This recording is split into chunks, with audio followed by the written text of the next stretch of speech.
time to grow with the SEO Queen. Receive the perfect leads like never before. No traffic is gonna explode. It's time to grow.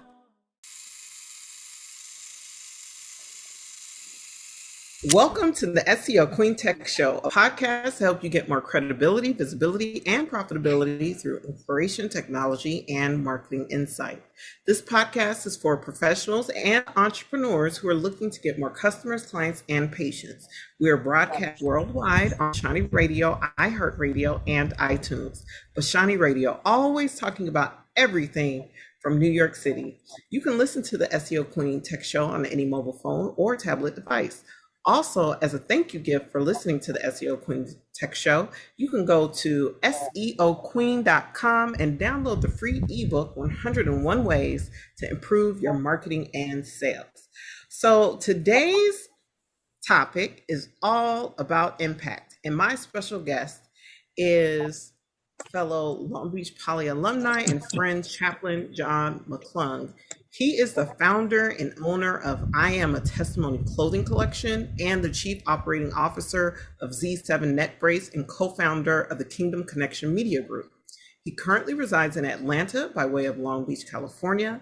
He is the elder son of the late Pastor John McClung Jr., former pastor at Living Word Missionary Baptist Church in Long Beach, California. He's a graduate of University of Phoenix with 3 degrees, an MBA in business management, a BS in business, and he is also a life messenger and inspirational speaker and member of Black Belt Speakers. He is the author of the best-selling book, Spiritual Message Moments, God's Guide to Getting Back on Track, RACK. Mr.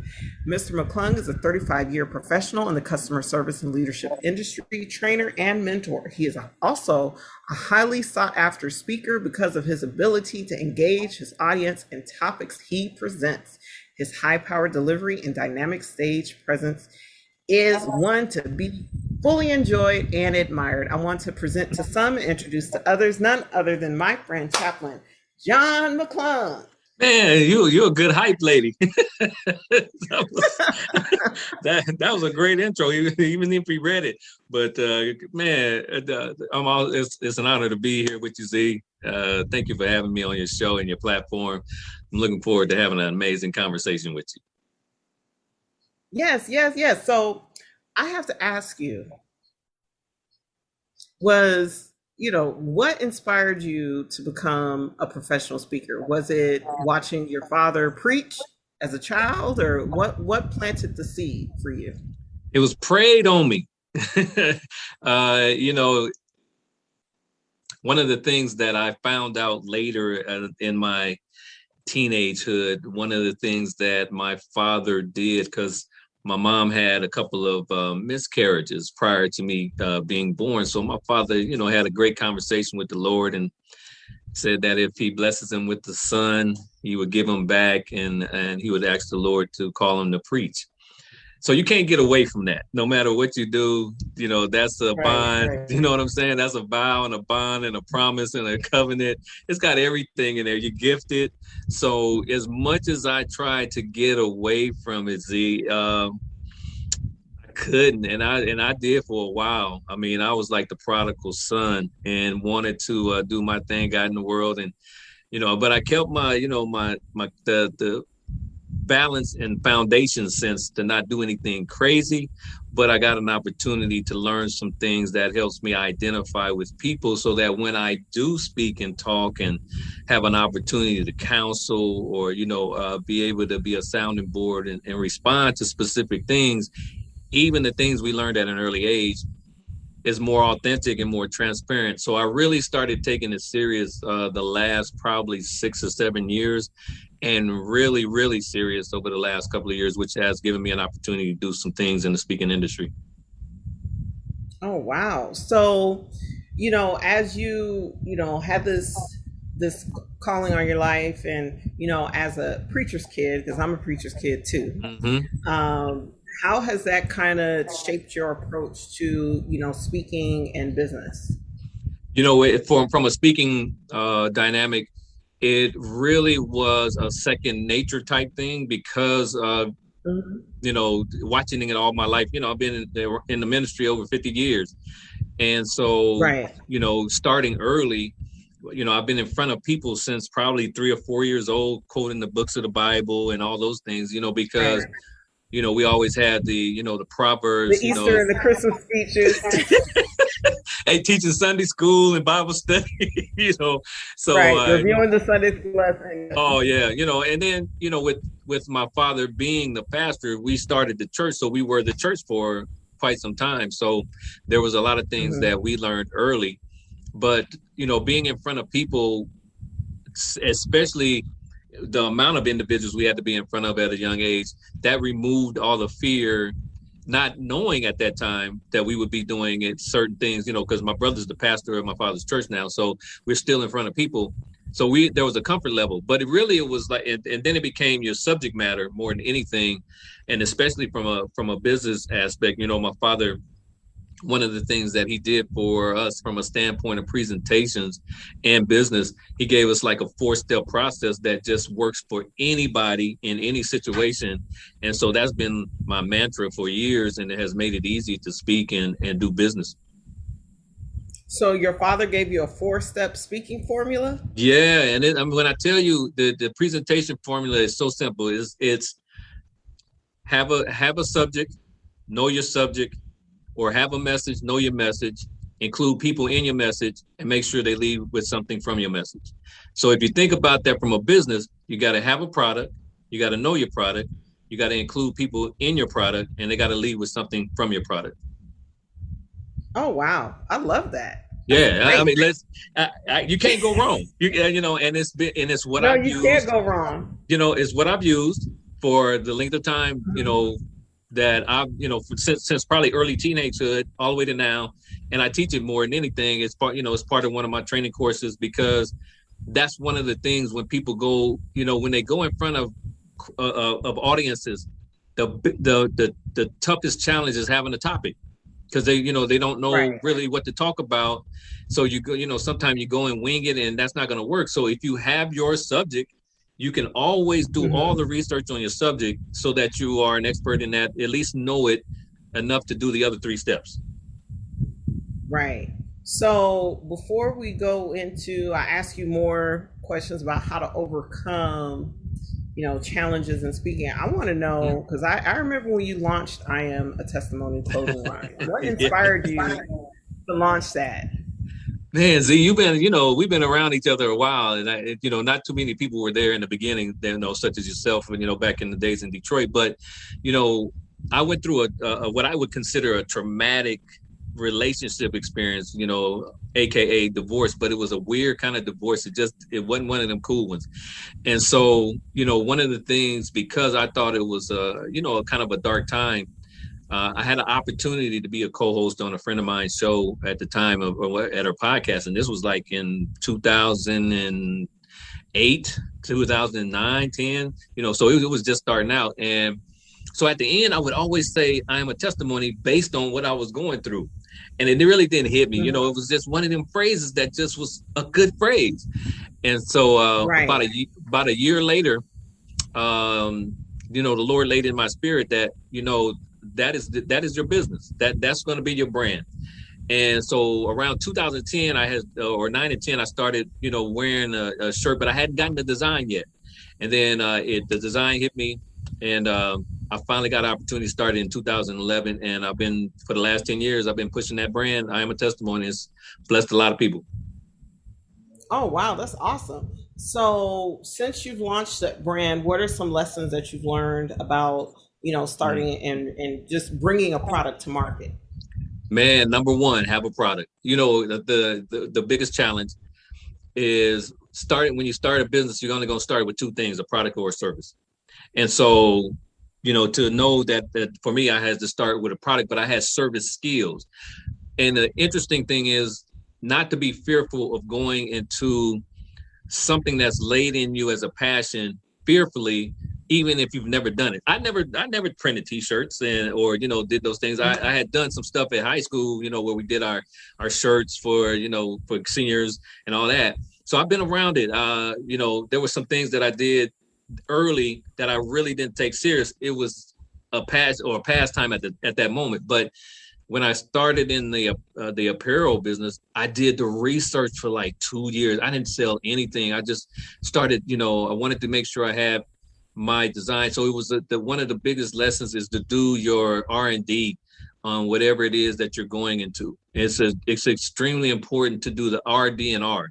That's the research, development, or data and relationships, RDR. Mm-hmm. If you do those three, then you can actually begin to do something, because a lot of people think it's money, and it's not. I didn't start out with a lot of money. I started out with the research, development, and relationships, and was able to, build and learn some things that allowed me to actually. Can I interrupt you right there? Yeah. You said something that really caught my attention. So you said it's not really the money. You said it's the research and the relationships. Can you expound on that? Because absolutely. I thought my business wouldn't grow more because of money, but I found out that, I had a full bank account, but certain things weren't going right. So I want to know your perspective. Absolutely. My biggest, at the time, my greatest investment other than myself was equipment. I think I spent $180 on a heat press. That was something I felt I had to have, but I didn't do that until like a year after I started the business. So when I talk about the research aspect, somebody has done whatever you've done before you, and you need to mirror that image in a way that, one of the things I tell clients: find someone you can identify with and find out how they got from where they started to where they are today, even though they may have multi-millions, or they may not, they may have multi-thousands or multi-hundreds, but they did something to go from that ground level to that point that you can research and eliminate some of the steps that you need to take.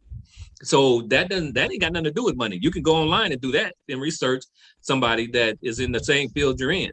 So, for me, that's one thing that I did. I found a guy, Cartes, and he was already in online t-shirt business. He had been in, he was doing well. And I reached out. I said, I wanted to become a member of what he was doing, or just to build a relationship. And I did. And he responded, because I was one of the few that probably sent something to him, although people were, getting his membership. And he and I developed a relationship. I was able to find out this information. So there was information of somebody that was already doing well, and really eliminated some of the things, to the point when I did, take on some of the information that he was providing, it was just like added to some of the things that we had already been discussing. So it made it easier. And I still have his information to today. And then, from the second part of that, relationships are a phone call. That's not money. It's phone call. It's a big, it's conversation. It's an email. And one of the things that I found out was, and I still know this today, and it still happens today. People who have been successful, whether it's small, medium, or great, if they've been successful in a particular area that you are familiar with or going into, the one thing that never happens to them is people ask them how they did it, or reach out to them for help. And it's the very thing that people who are successful want you to do. See, they're not going to come find you because they've already done the groundwork. They're not looking for you. And if you should be looking for them. And if you look for them and reach out and ask, they will give you help. And I learned that. And so I got help from national and international. I got help in China and other places, and I developed some great relationships that I still have today, that people I'm doing business with. It didn't cost me no money. It helped me gain, it helped me gain money, from a standpoint of learning what to buy, learning how to print, learning, all the little intricacies, that would allow me to be a better person as far as business. Oh, wow. That's incredible. So because you reached out to other people who were doing what you aspired to do, you started developing relationships and gaining an understanding on how to do business in China and other places as well? Absolutely. Oh, that's powerful. Yeah, because people that are really, people who are successful want to be mentors. They want to be coaches. And and they're willing, if a person reaches out to them, they're willing to give and share the information freely, because that's not their expertise to sell it. So if you find the right individuals, even if you go online and do the research and just follow the things they did, stuff like that, it's not costly. It's Wow, that's incredible. Only thing you're losing is time, and you're not even losing time. You're gaining something for your time because you're doing the right research. And I think a lot of times people go, because we are, what I call solopreneurs, entrepreneurs, menpreneurs, onepreneurs, whatever, we singularly trying to build a brand, and we don't we sometimes don't look at the fact that, of course, other people have done it, but who are the tangible people that are not out there trying to sell product? They just basically doing the work and wish somebody would ask them. Wow, that is definitely a great nugget. Oh my goodness. People who are listening, make sure you favorite this episode in the app. If you're listening on the app, make sure you favorite it, take some notes, because that was a great insight. So I want to ask you, when you talk about speaking, what are like some of the obstacles that entrepreneurs face when trying to present their products or services to audiences? That's a great question, and it's one that I think plagues a lot of individuals who seek to share either their expertise or knowledge, or just seek to learn how to do it. And one is, most people don't believe anybody want to hear what they got to say, because they are uncomfortable thinking that what they'll share, it won't be received by this massive crowd that you need to have, hear it. And in most cases, one of the things, if you go on my website, the first thing it says is, let your voice be the medicine to somebody's headache. And why is that? Because there's somebody looking for your medicine. And your medicine could be just a little bit of information, or it could be your something that happens in your life. It could be your product, your service, but it'll never be medicine if you never talk about it. And that's one of the biggest things. People don't talk about something or what they're doing in a way that they have others believe in it. As a speaker, when you come out, I shared this with somebody in Africa. He wanted to be a speaker. I said, one thing you got to clearly understand, when you step on stage and you see people in the crowd, you didn't go to see them. Mm-hmm. They came to see you. So you don't have anything to fear, because they came to see you. So all you got to do is share your information. They either receive it or they don't, but they're there to see you. That's an awesome way to have a great perspective. It's like, you don't have to imagine everybody naked or anything crazy like that. You can just accept the reality that they came to hear you speak. You are on stage just like any other artist, singer, comedian, act, whatever it is. Mm-hmm. The comfort level is they came to see you, because evidently you have some medicine that's for them, from a standpoint of them being able to hear, and what you might say may cure the headache they have in business, in a personal life, professional life, whatever it might be. But you got to be willing to share your information. And that's one of the biggest things that people have a struggle with, is believing that their information will help somebody, or how they can articulate it. That's the other thing. So some people, that the second biggest fear is public speaking. And so, that's why I got my online course, or my course I'm getting ready, that I'm finishing up, Stage Fright to Stage Famous, because that's the first thing. People have stage fright. They don't want to be in front of people because they don't know if they're going to stutter and all this other kind of stuff. And, but once you get over the stage fright, you can become stage famous. And stage famous is either in front of one person or 101 person. So it doesn't make a difference. Oh, wow. That's awesome. That's awesome. So your course, Stage Fright to Stage Famous, what other obstacles or limiting beliefs do you help speakers or business owners get over so that they can speak effectively and comfortably on stages? Oh, great question. And again, it's formulated in those 4 steps. Have a message, know your message, include people in your message, make sure they take something from your message. So the one of the things that this course does, or even in the training or coaching that I do for individuals that really want to learn how to be in front of people, is to be willing to to know, even if you don't think you have a particular topic, you have a particular experience in your life that you can use as a topic. So that's one of the things that we sometimes overlook, is our experiences. that we can actually talk about, because everybody has something that someone can identify with. And that's the thing. You have to have something in your life or some type of product or some type of service that people can identify with. And once you recognize that, then that's where you can hone in on that particular subject matter or message. And then you can, start doing the other pieces of the puzzle to it, the other 3 steps. But once I dive in with somebody and find out what they're passionate about, what they love, what they've been hurt, or, something they've been trying to get over, whatever those things might be, then that's where we start. And then we can actually build around that. Oh, wow. That's awesome. So what other tips would you have for business owners who are, working on being more effective speaking? I know there's a lot of online presentations that are happening because of the social distancing, and, live events are slowly but surely coming back. So what other insight can you share? Let me tell you something. So, one of the most challenging thing people have is testing on themselves. So they won't record themselves and then watch it again. The funny thing is, I tell my clients, if you do a recording, which anybody that wants to speak should always just find a little 5-minute, I do the 3-5-7, do a 3-minute talk, a 5-minute talk, and a 7-minute talk. Because if you can, then you can build it to a 10, 15, and 25-minute talk. But at least do something for 3 minutes on camera, and then watch it. Either, you got to watch it 2 different ways. You got to watch it without sound, and you got to watch it with sound. And so why do you watch with and without sound?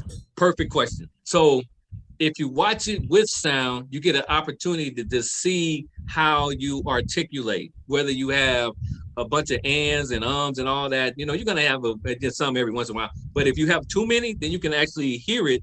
Or if you have gaps, or if you catch yourself, thinking, or get caught in the middle of a sentence, you're not fluid. You get a chance to hear it. And the one thing that triggers you is hearing your own voice, because when you hear your own voice, it triggers your body to respond in a way that you can say, okay, we need to work here, here, here. So if somebody tells you that, it's a little different how you receive it. But if you hear it, then you can say, it's intuitively obvious. Yes, exactly. So if you hear it without sound, then you get a chance to see your body movement without trying to concentrate on the words, and you can see where you're fluctuating, where you emphasizing, or you got stay, you got caught in the middle of a thing, right? Because you know what I'm saying, because you're watching yourself, you're going, what happened right there, and so you can. Right. You know what I'm saying? So you can say, oh, now I can put these together because I wasn't clear on that one, and I can see I wasn't. Or, you'll turn your eyes, you see your facial expressions. And so it's cool to watch yourself without sound, because you don't get lost in your voice. You can see when you're looking crazy. Yeah, you can hey, listen, I've had some funny ones, people, and know not to do that, so you can. Yeah, you got your hands going in the wrong, for the wrong reasons and all kind of stuff. Right. Yeah. So I always tell my clients, watch whatever. If you do it in 3, whatever time frame you read, even if you read something, but if you record something, watch yourself with the sound and without the sound, so you can see whether you're fluent and all the other things that go along with it. Man, those are some powerful tips to watch yourself with and without the sound, so you can hear and see what you're doing, so you can see what to improve. Think about this. Let me interject real quick. Think about this. So the last year and a half, of course, in the pandemic, you couldn't go to church, right? So now you had all these pastors who are used to having people out front, right, giving them feedback, and they preach and they hear the amens and all that, and then it disappeared. And the biggest struggle they had was talking in front of the camera without people. Wow. That was the most difficult. I didn't even think about that. Yeah. And so a lot of them, they would preach the same exact way without adjusting based on what they were used to hearing coming back to them. And now you don't have that. So you don't even know whether or not people are responding. So if you've never practiced it, you're like lost. And I watched a lot of pastors just look like deer in headlights. It was funny because they never in front of Zoom. just never had You know what? You know what's so funny? I think Saturday Night Live did a skit where they had Keenan.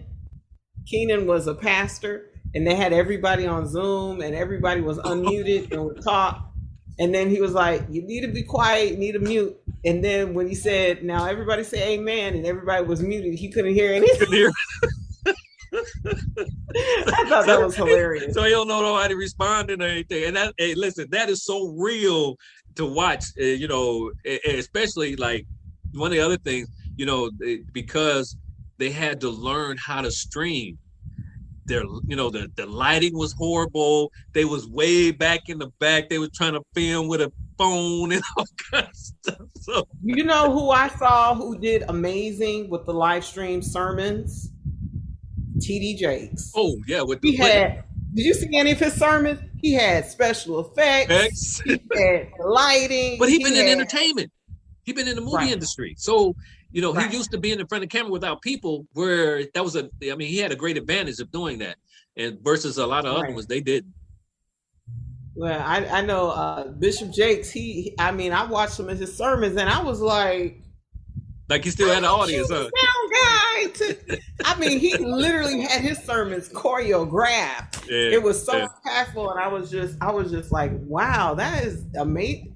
I was so impressed. Yeah. He one of the few. Yeah, he's definitely one of my my boyfriend's favorite ministers to watch online. But I wanted to ask you, this book that you're writing. Oh yeah. From stage fright to stage famous.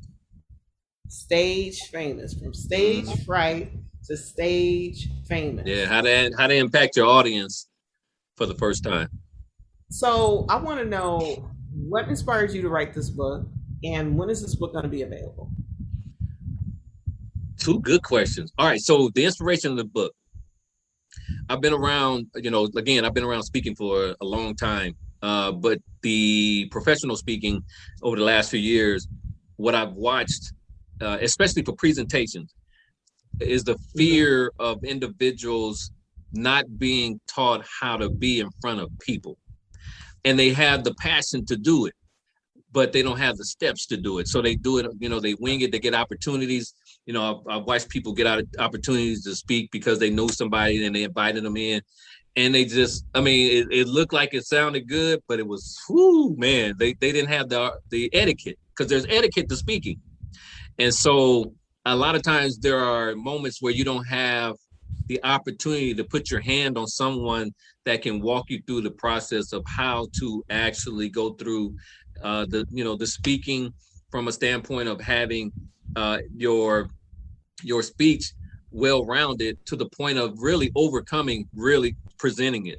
And so that's one of the things that I saw, that granted, there are a lot of individuals who do the coaching and training, but at a beginner's level, there's not a lot of people who want to take that time.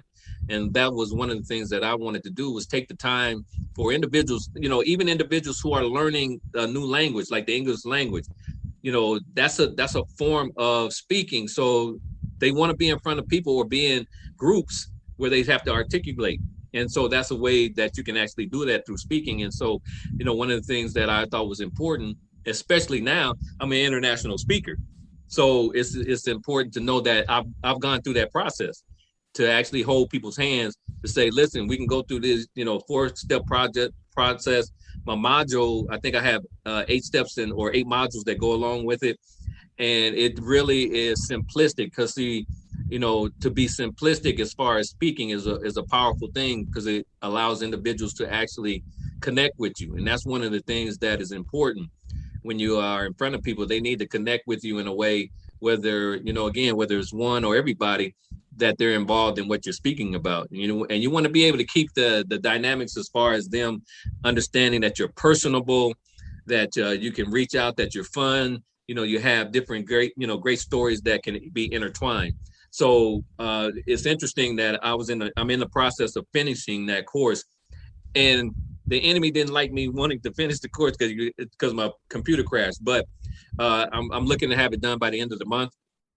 And then it'll be online and implemented. I'm going to create a small workbook to go along with it, and then have a couple courses, both live and online. And, I want to help people overcome just the fear of speaking, and, even, in conversation or in small groups or large groups, because there are some individuals who are in corporations that panic when they have to do a presentation for their job because they're uncomfortable being in front of people. And so, if you're good, not only your course is good, not only for entrepreneurs, but for also those who are working for corporate people, leadership roles. Absolutely. Absolutely. Because that's, every organization will provide a moment, especially for individuals in leadership or in management role or supervisor role. They're going to provide a moment where you're going to have to do some type of, presentation in front of somebody. And when they find out, I know some people, when they find out, I got to talk tomorrow at work.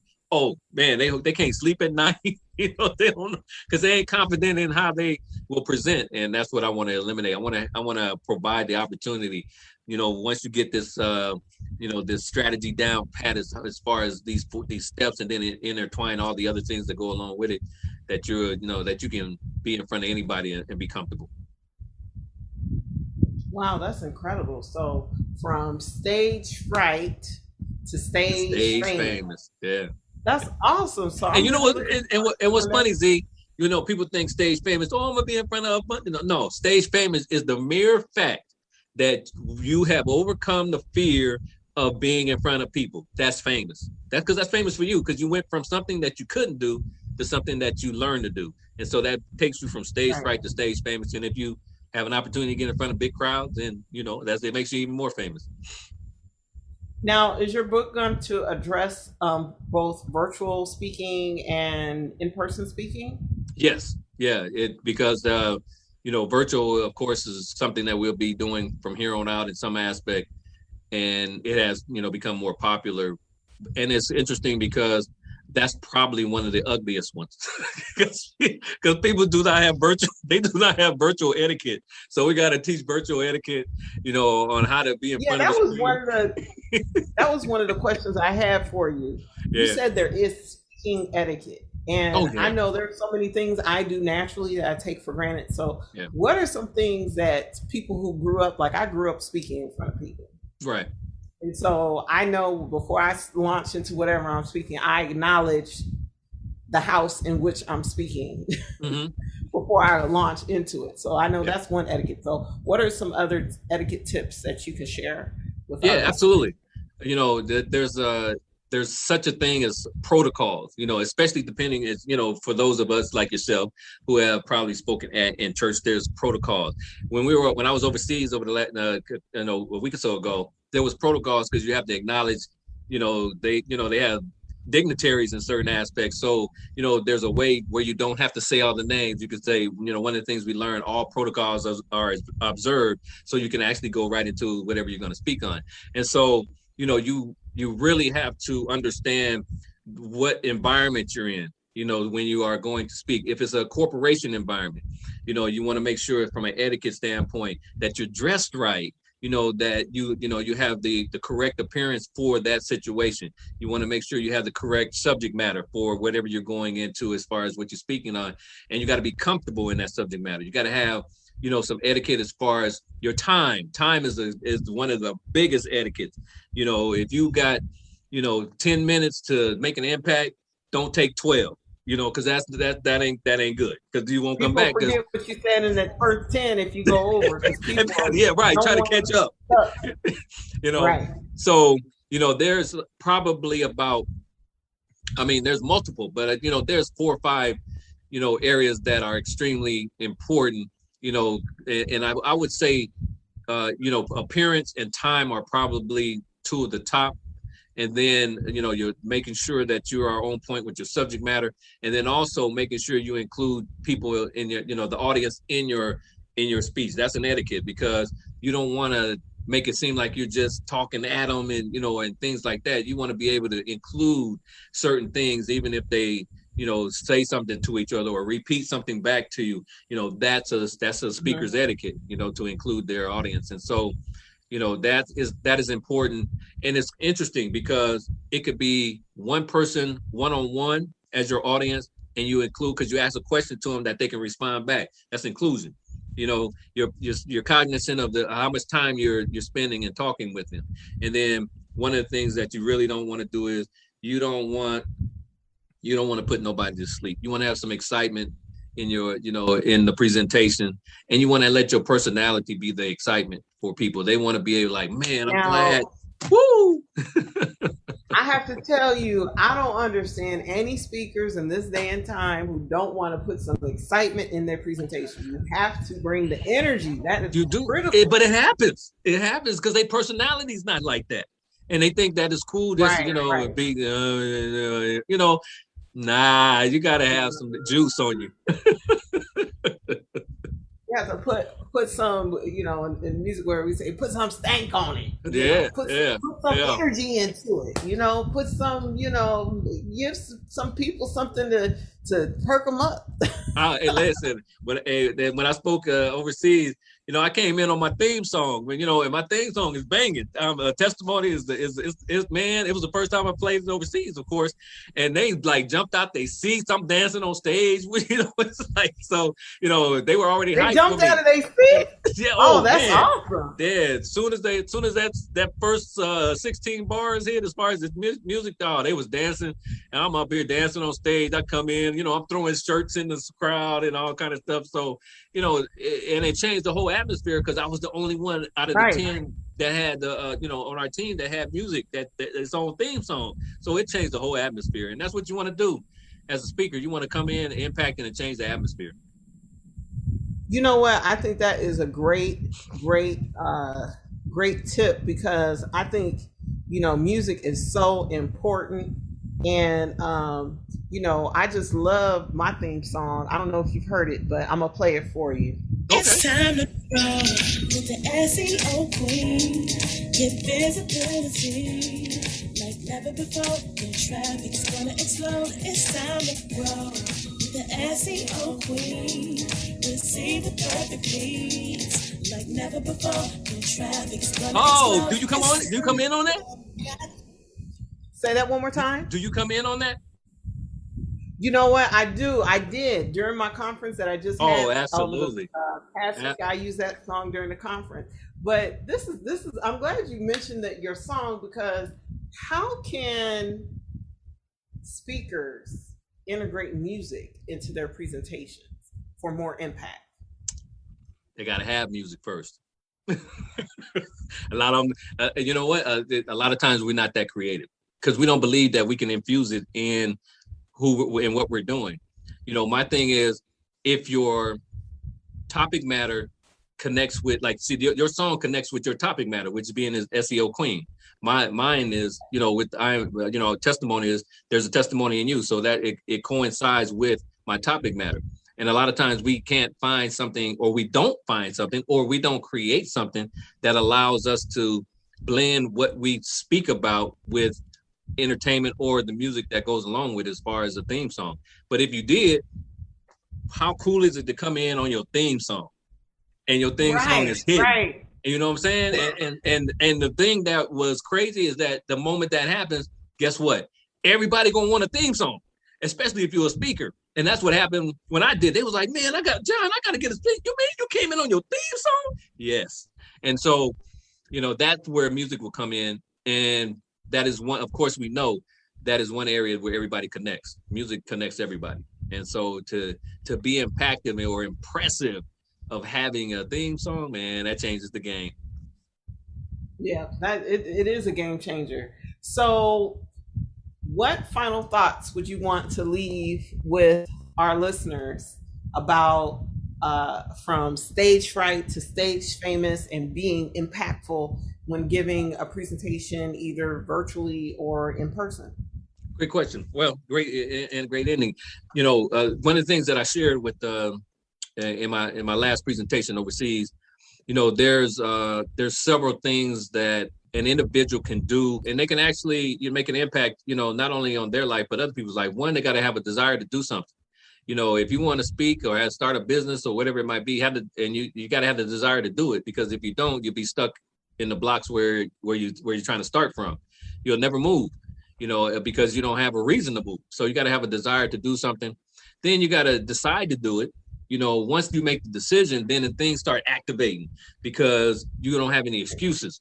But if you never decide to do that thing, then, you'll try to find all kind of reasons not to start the business or become a speaker, or a coach, a trainer, a mentor, whatever it might be, that you want to do in life is from your passion or even your purpose.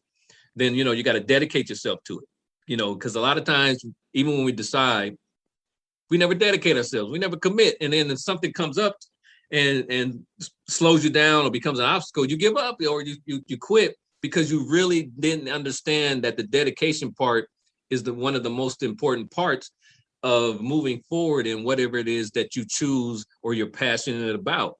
And that's going to be extremely important, because the moment, even outside of the desire, the moment you decide to do a specific thing, you're going to get tested to see if it's for real. And that's what we got to clearly understand, is that you will get tested the moment you finish that sentence. And that's why you got to have the dedication, and you got to be determined to do it, because there's going to be some things in life. I shared with somebody the other day, when you go through a tragic situation, you lose three things. You lose support, you lose family, and you lose possessions. And when those things happen, where you have the determination enough to keep going in whatever it is you're doing, even when you lose things.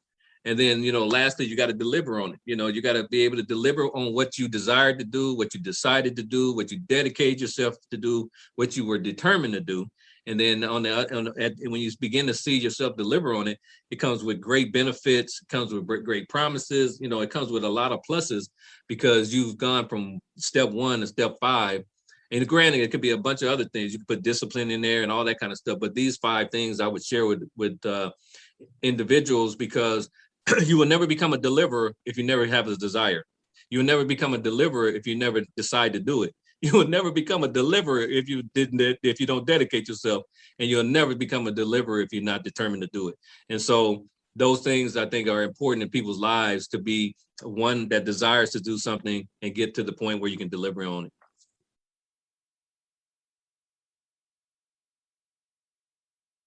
That's awesome. You shared a lot of great insights, and I said that was my final question, but I have one more. I have one more question. Okay. I have one more question. Is that okay? Oh, absolutely, absolutely. Okay. My next question is: I've noticed in your speaking, you use words that either rhyme or start with the same letter. Is that by design? That is by design. I am considered an acrostic expert in teaching, where I take words and break them down in an acronym type way, or letters that go along. So I would call those my vitamin D's.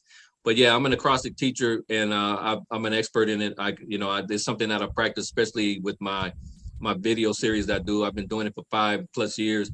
And I've learned to take a word and I can break it down in a matter of minutes. And then, from a spiritual point, which is where I teach, I can add scripture to it as well. But I think that it's more impactful because it brings simplicity to that word that we don't normally use, or at least look at it as an acrostic. So that's why I teach that way, because it gives me an opportunity to really define words for people that, man, it hits them in a different way that they never thought they would hear it that way. Yeah, it definitely does. So thank you so much, John McClung Jr. Thank you so much for coming on to the podcast and sharing all about your book, From Stage Fright to Stage Famous. Now, how can people connect with you online? Well, everything that is from a social media is under 2 things. It's either under my name, John McClung Jr., or it's under I Am a Testimony. And so that's my IG is I Am a Testimony. On Facebook, I have Friends of I Am a Testimony, and then of course my John McClung Jr. page. And you can Google John McClung Jr. and it'll show you LinkedIn. It'll show you all the things that I'm doing, and my website, which really will give you a lot more insight on the things that I'm doing is johnmcclungjr.com. Awesome. So thank you so much. Thank you for coming on to the SEO Queen Tech Show. I appreciate the opportunity to be on your platform. As always, it's a pleasure to see you. You know, we have Long Beach history and we have Detroit history. So it's I know you're one of the few people that I know that. I mean, we've literally crisscrossed the country and still stayed in touch. Yeah, and have watched each other grow in the area of expertise that we have. So that's really cool. I can definitely identify and stamp and say, you know what, this sister started here and she's doing her thing in that same area, and that's cool to be able to do. Well, thank you so much. Thank you for coming on to the show. Keep doing your thing, girl. I will. Thank you. All right.